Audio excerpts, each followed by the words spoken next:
آقا کریم علیہ السلام کی خدمت میں ایک صاحب حاضر ہوئے اور انہوں نے اپنے امام کی شکایت پیش کی جو لمبی نماز پڑھاتا تھا۔ انہوں نے کہا حضور اگر یہ سلسلہ جاری رہا تو میں جماعت سے نماز نہیں پڑھ پاؤں گا۔ تو آقا کریم علیہ السلام سخت غصے میں آئے، آپ نے ارشاد فرمایا انکم منفرون یعنی الجماعات والامور الاسلامیہ، فرمایا تم لوگوں کو متنفر کر رہے ہو جماعت سے اور امور دینیہ سے، امور اسلامیہ سے متنفر کر رہے ہو۔ حالانکہ اگر کوئی شخص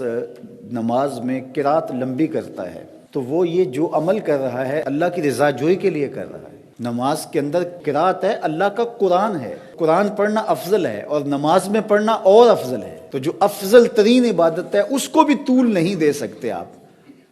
تو پھر میں اپنی گفتگو کو کیوں طول دے سکوں کہ جس سے لوگ اذیت میں مبتلا ہوں۔ کسی کو نصیحت کرتے ہوئے، کسی کو تلقین کرتے ہوئے حد سے تجاوز نہیں کرنا چاہیے۔ نفلی عبادت کے لیے آپ واجب کی عبادت جتنا زور نہیں دے سکتے، جو واجبات ہیں ان کا زور فرض کے برابر نہیں ہو سکتا۔ تو دین کی حکمت یہ ہے کہ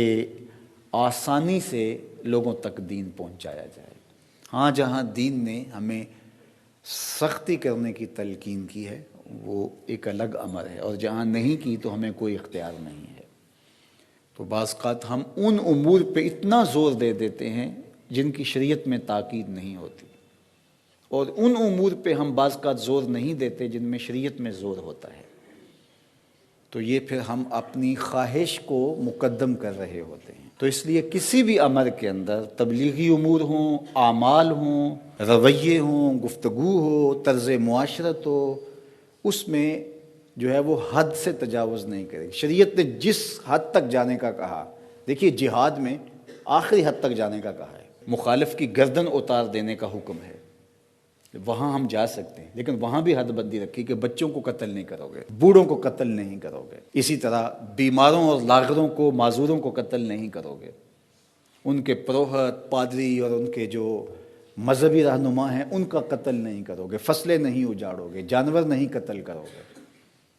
وہاں بھی آداب دیے، کہتے جنگ اور محبت میں کوئی ضابطے نہیں ہوتے، اسلام نے یہاں بھی ضابطے دیے۔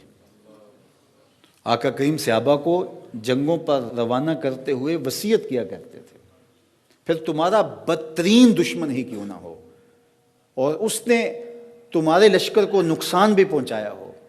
تمہارے بہت سارے لوگ شہید بھی کیے ہو، اور کتنا غصہ ہے اس کے اوپر، کہا ضرور قتل کرنا لیکن کسی کی شکل نہ بگاڑنا، یہ شکل تمہارے رب نے بنائی ہے، رب کی بنائی ہوئی شکل کو تم مسخ نہیں کر سکتے، جتنا بھی بدترین دشمن تمہارا کیوں نہ ہو، اگرچہ بھاولا کتا ہی کیوں نہ ہو۔ کئیوں کی جان لے چکا اور جدھر سے گزرتا ہے کاٹتا چلا جاتا ہے، اب لازم ہو گیا کہ اس کتے کو مار دیا جائے، تو اس کے پیچھے لٹھ لے کے دوڑے، بندوق لے کے دوڑے، خنجر لے کے دوڑے، اس کو مارنے لگے، پھر آواز آئی رحمت عالم صلی اللہ علیہ وآلہ وسلم کی، اس کتے کو مارنے لگے ہو، تمہیں غصہ بھی بڑا ہے، کتنی لاشیں پڑی ہوئی ہیں، لیکن میری آواز سنو، ایاکم والمثلہ ولو بالکلب العقور، اس کی شکل نہیں بگاڑنی، اگرچہ بھاولا کتا ہے لیکن اس کی شکل رب نے بنائی ہے۔ یہ ہمارا دین ہے، یہ اصل تصویر ہے دین کی۔ جب ہمارا دین یہ شکل دین کی پیش کر رہا ہے تو کیسے ہو سکتا ہے کہ ہم کسی کو ٹانگ سے گھسیٹ کر محض الزام پر اس کو سڑک میں چوراہے میں رکھ کر کے اس کی ہڈیاں توڑ دیں اور پھر اس کی لاش کو جو ہے وہ جلا کر کے راکھ میں تبدیل کر دیں اور اس کو ہم حضور کی محبت قرار دیں۔ یہ ہمارے نفس کی خواہش ہو سکتی ہے، اللہ کے رسول کی محبت نہیں ہو سکتی ہے، چونکہ جو محب ہوتا ہے وہ محبوب کی بات مانتا ہے۔ تو از خود میں اس بات کا استحقاق نہیں رکھتا کہ میں کوئی چیز طے کروں، جو طے کرے گی وہ شریعت